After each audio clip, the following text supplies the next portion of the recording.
Hello, this is Matt on the Moon Lambo channel. Exciting development here as we learned, thanks to Ripple CEO Brad Garglinghouse, that Ripple's stablecoin is going to be launching, it seems, in a matter of weeks rather than a matter of months. So much sooner than I think most of us were expecting might be reasonable because, well, we're not privy to all of the inside baseball, and it seemed like perhaps it could be further off than that. So that's fantastic to hear. And it's fantastic for every single XRP holder on the planet because XRP is literally required for the stablecoin to exist on the XRP ledger specifically, and it's required for transactions, and it will also, I believe, increase confidence in the long-term viability of the chain should the stablecoin be widely adopted, which, let's be real, if anyone can pull this off with the war chest Ripple has, I mean, come on, it's Ripple, right? It's definitely Ripple. So there are lots of reasons to be very optimistic as an XRP holder and to be excited for this, but it still has resulted in a bit of drama. Take a look at this headline. Ripple CTO says, I prefer using XRP on XRPL over RLUSD. And of course, RLUSD is Ripple stablecoin. And I want to share with you where that stemmed from. But because there's somebody who's been in the XRP community for a rather long time who seems to be losing a bit of confidence in both Ripple and XRP. And I respectfully disagree and have a very different take. But before going further, I do want to be clear, I do not have a financial background of any kind. I am not offering financial advice, and you definitely should not buy or sell anything because of anything I say or write. I'm just an enthusiast who enjoys making YouTube videos about crypto-related topics, but just as a hobby and just for fun. All right, so here's a piece from CoinDesk covering this first topic. Ripple Labs CEO Brad Garlinghouse at the Korea Blockchain Week on Wednesday said that the company's US dollar-pegged stablecoin is close to issuance. And here's the quote. We will certainly launch soon. Weeks, not months, end quote. He also said, quote, it's called Ripple USD, RLUSD, has been minted in that framework, end quote. He stated that plans for the token were made after USD coin, USDC, the second largest stablecoin by market cap of $34 billion, lost its dollar peg in March 2023. And here's another quote from Garlinghouse. We felt like there was an opportunity for a credible player already working with lots of financial institutions to lean into that market, end quote. Ripple first revealed its stablecoin plans in April, stating that the token would be 100% backed by US dollar deposits, short-term US government treasuries, and other cash equivalents.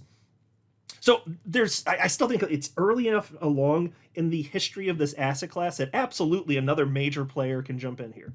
You know, of course, the two big ones, Tether and USDC here, but there's absolutely room for another one of the adults in the room to jump in and do things the most legally compliant way possible, which, you know, I would argue they did almost perfectly leading up to the lawsuit with the SEC, because we know the SEC allegations, obviously that was all bogus, but it doesn't mean that they did 100% of all, you know, all of their business activities absolutely flawless. But there was even less clarity if you go back to like 2014 and 2015. It's just amazing that Ripple has always been that adult in the room that seeks to do things by the book, do things the right way. And it's a little bit more clear what you need to do if you're going to be launching a stablecoin, or I just don't think there's a snowball's chance in hell Ripple would be doing this. Now, of course, that doesn't mean they can't come under attack here, but, I mean, read the room here. I mean, Garlinghouse thinks that Tether's going to get attacked by the SEC. He did not cite USDC, but he did say publicly that he thinks Tether is going to be under attack, and they just want to do things different. He believes that there's a place for someone like Ripple to come in and do this, and we're early enough along the adoption curve that I believe you can do that. If you're talking about you know, the market cap being as low as it is for stablecoins right now, and then going into the trillions of dollars, which is what's broadly expected by market participants, yeah, I could absolutely see something like that happening. But I do want to consider this. So here's my take. I have broadly stated that when it comes to the long-term viability of XRP, there's no one player that's going to make it happen. It's the health of the entire ecosystem. So everyone building on top of the XRP ledger does matter, including Ripple. And so Ripple's the most famous, the most well-known for obvious reasons, but everyone matters. That said, anytime Ripple's had a positive business development, I can't think of one single time in history where a positive business announcement from Ripple caused the price of XRP to go up. Now, if it were a stock, you might think that would occur, but it doesn't. Now, that said, I do believe that things that developers do, including Ripple over the long haul, being part of the ecosystem, it all matters. It's just one, like, so launching the stablecoin, it's one more thing that could, if successful, help to ensure long-term viability. So I, as an XRP holder, care about that. Every time there's new functionality, this or that, whatever it may be, somebody building something new, I'm like, yes, more of that, please. It's fantastic. Now, Attorney Bill Morgan had this to say, and frankly, he's still correct, but I wanted to share my thoughts and then followed up with what he said because I broadly agree with what he's stating, and I just think that you should focus more so personally on the entirety of the ecosystem. And so he wrote, just my observation, but neither the news that Ripple will bring smart contract capability to the XRP ledger, nor that the Ripple stablecoin, RLUSD, will go live in the next few weeks has impacted in any discernible way on the price of XRP. In terms of the Howey test, not only would I question whether an investor in XRP could possibly have a reasonable expectation of profits holding XRP from Ripple's efforts after the last several years, but I would question if such an expectation is rational. And so that's an excellent point, and I completely agree with that. If you think that whatever Ripple does is going to cause XRP to go, the answer is no. There's no evidence whatsoever. The SEC has had a greater impact on the price of XRP than Ripple ever has. That's for damn sure. I mean, when they attacked, and then obviously when XRP got its legal clarity, you can see that. You can see that in the charts. Sure, absolutely. So is it rational to expect Ripple to do the heavy lifting to cause the price of XRP to go up? No. That's a bad way of looking at this. I think it makes sense to look at the entirety of the ecosystem. Yes, Ripple's a part of it, but don't expect them to solely do the heavy lifting and result it, because the market's telling you, no, that's not how we look at this. Ripple can have another 5 excellent news headlines in the next week, and the market's going to be like, okay, whatever. Cool. Like, we don't hate that. Nice. Right? And that's what it's been. And there's a reason that I'm sharing that with you, which leads us to this. Ripple CTO says, I prefer using XRP on XRPL over RLUSD. Now, I'm not going to read the article. I'm going to share with you the content that was referenced in this article, which brings us to a post from Green Eggs and Sam. I'm sure that some of you will be familiar with him. He used to run an XRP YouTube channel called To the Lifeboats. He may still run it. It's not on YouTube, as I understand it to this point. If I'm mistaken, somebody can just correct me in the comment section below.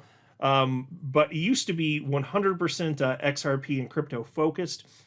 And so he's been in the XRP community for, I don't know. I don't know if he's been in longer than me. He may have been. I can't remember. But I remember that he was there in my earliest days. So he goes pretty far back. And he seems to be losing confidence in Ripple and XRP. And this led to a response from Ripple CTO and co-creator of XRP and the XRP Ledger, David Schwartz, which is why I'm about to share with you the post that's on your screen along with some of my thoughts here. David did respond to this, which is why this is newsworthy to me. And so, historically going back, I have respectfully disagreed with Sam here on a number of things. I find that frequently I do not find his concerns and perspectives particularly compelling. Some others do, and that's fine. I happen to not, but I like to have diverse opinions out there. I think it's good to have vigorous conversations within the XRP community, so I always welcome it. I just find that I to a certain degree, more frequently than I would with most people, I think perhaps, I just find that I just respectfully have different perspectives than he does. The first one I can think of is back in 2018. I remember when he was talking about how XRP was going to go to $589 in November. I remember that post with his previous X account when it was then known as Twitter. And I remember saying, yeah, I don't think that's going to happen. And then he alluded to something to, yeah, well, you just don't know so-and-so, and there's enough, whatever it was. And then I just went on, and sure enough, we did not hit 589. Surprise, surprise. And so here he's got concern about Ripple and XRP, and I don't. So I'm just going to share with you. It's not like all the critiques are unreasonable. I don't share the concerns that he has. But anyway, here he wrote, WTF is going on with Ripple and XRP.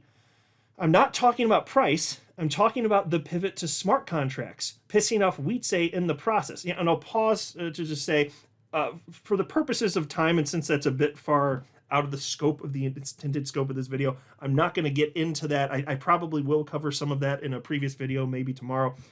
But yeah, there's been even drama beyond this. Yes, there has been some, so I'm not going to focus as much on the smart contract stuff. Although if you are curious about the Ripple's intended pivot to smart contracts, I did put out a video on that yesterday. But then he says, the pivotee says, I'm talking about the pivot to smart contracts, pissing off Wietse in the process, the pivot to ETH, the pre-IPO stock buyback, Alloy Networks turning off their hub. So a few things already to comment on right there before we go through the rest of this and ultimately to David Schwartz's comment.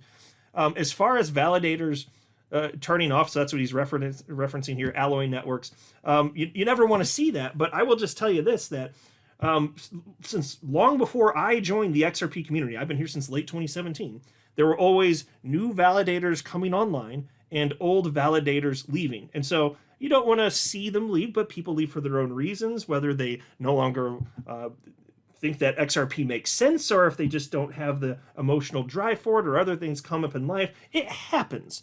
But what you will notice is that XRP and the XRP ledger functionally just as healthy as ever despite that. So if you want to ask about an anecdotal incident of Alloy Networks turning off the hub, okay, I remember having that discussion when that was going down, and there were a couple at the time. But it's clearly not indicative of some sort of technological problem or some sort of ecosystem problem. So just to be clear, if it were, that would be all over that would be widely discussed at this point. So it's not wrong to bring it up, but he seems to think it's a bigger deal than I personally do, because I expect there to be new participants coming in as the years pass, and expect old participants from time to time to leave. Why would you not expect that? So I'm not concerned there. As far as the pre-IPO stock buyback, this is old news.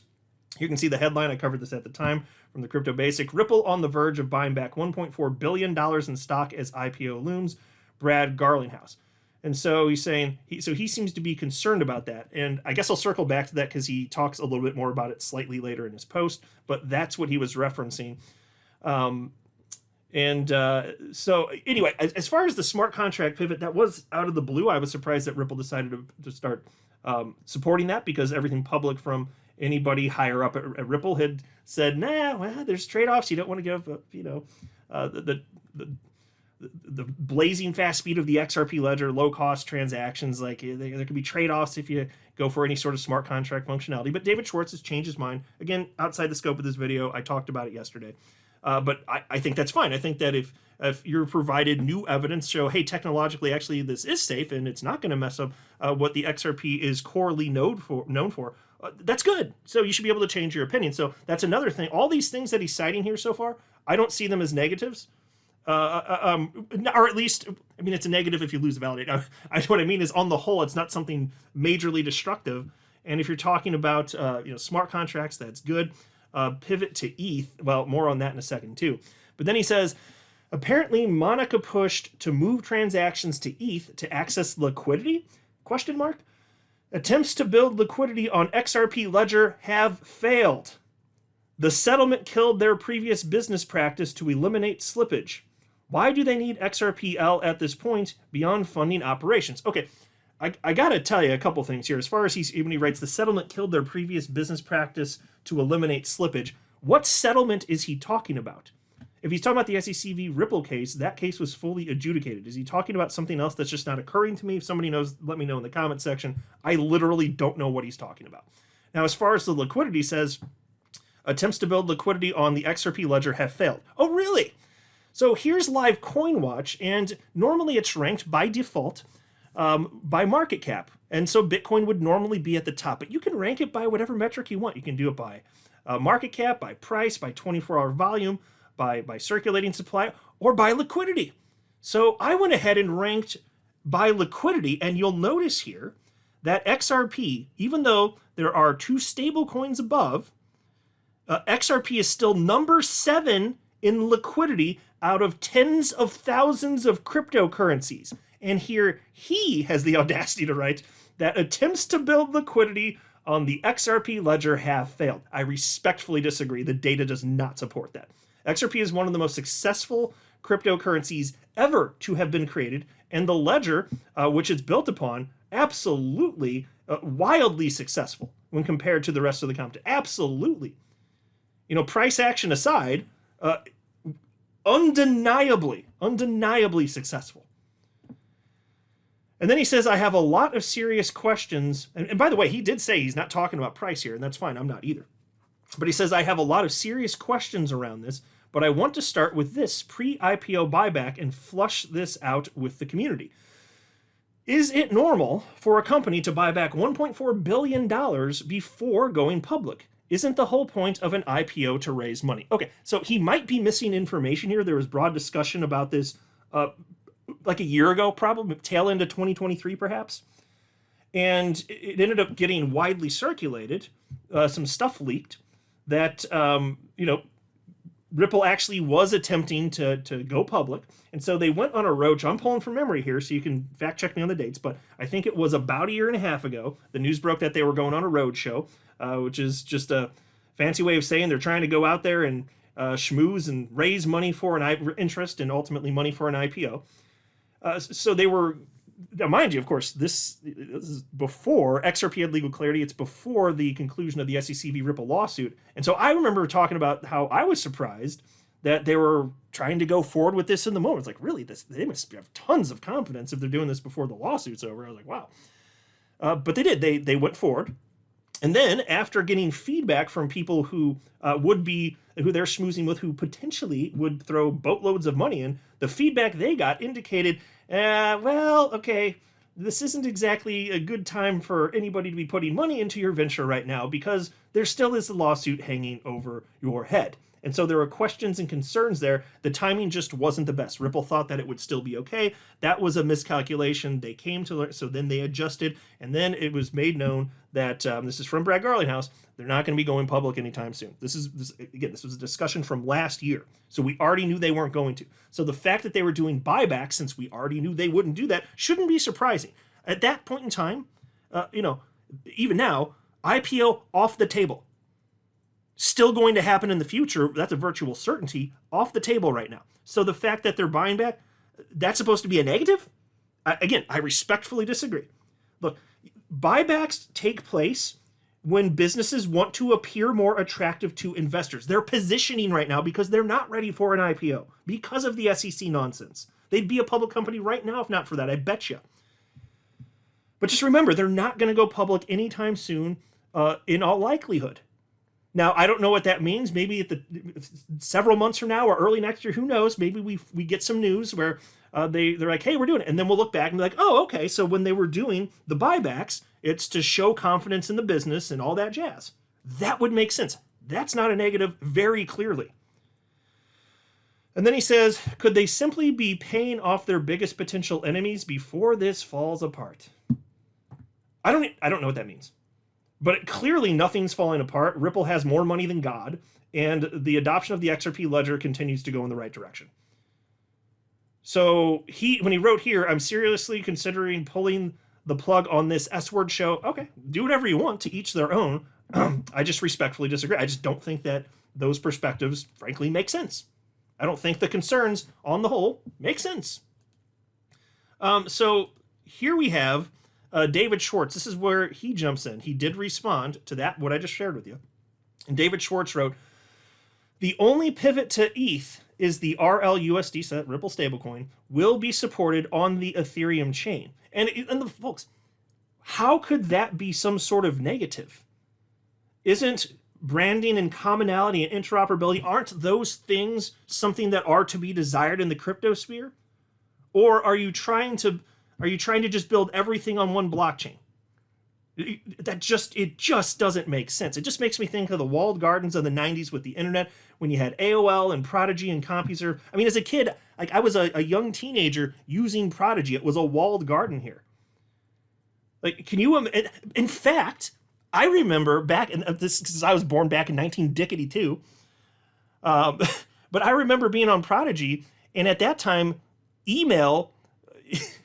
You couldn't email your friends on AOL, which was the more popular platform. So I couldn't even email my friends because it wasn't interoperable. Now, was it a good idea to increase interoperability and then just broadly have internet service and then just know that when you're going to stuff online, it's broadly speaking the internet. Isn't that better? Isn't good to have branding for Ripple stablecoin on multiple platforms?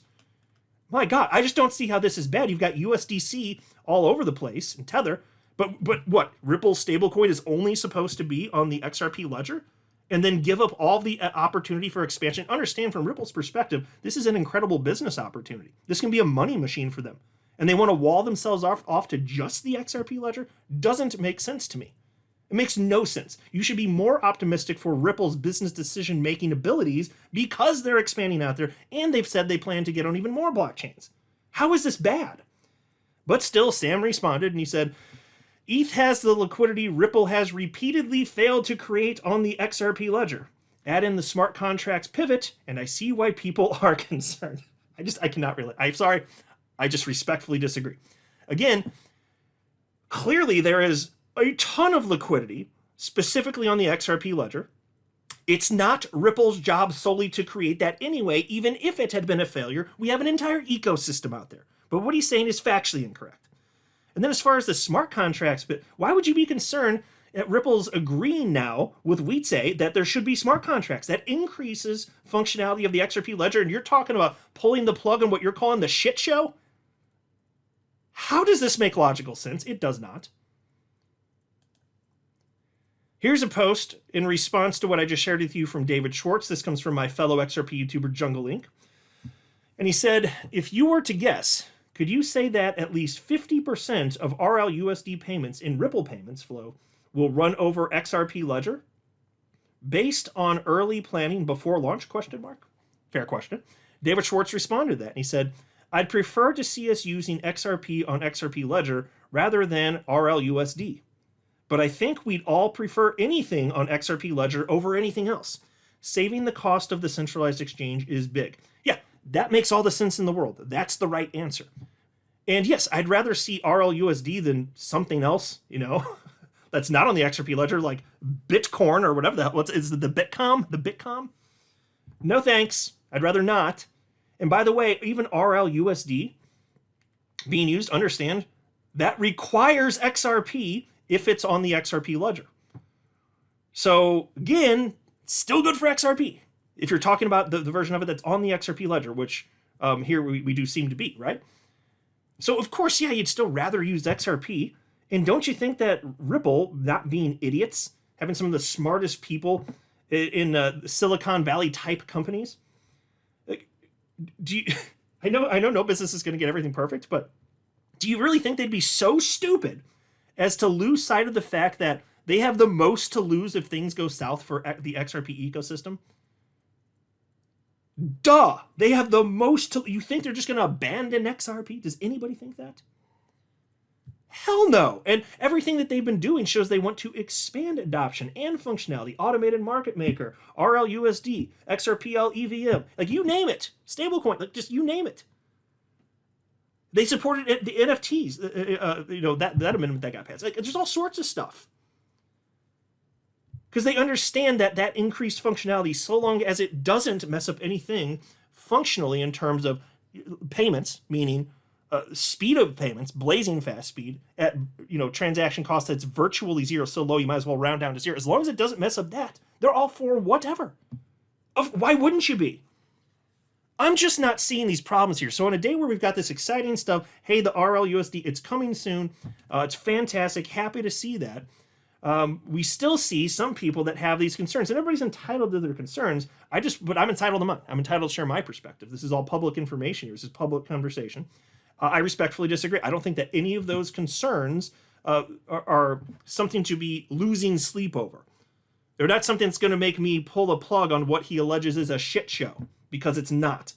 This is one of the most successfully adopted chains in the history of the asset class. And look at that liquidity flow. Number 7 out of over tens of thousands of coins, $175 million. This very second. Right this second. Right here, folks. No, I'm not worried. Let me know what you think, though. I'm not a financial advisor. You should not buy or sell anything because of anything I say or write. That would be a very, very, very bad idea. Until next time, to the moon, Lambo.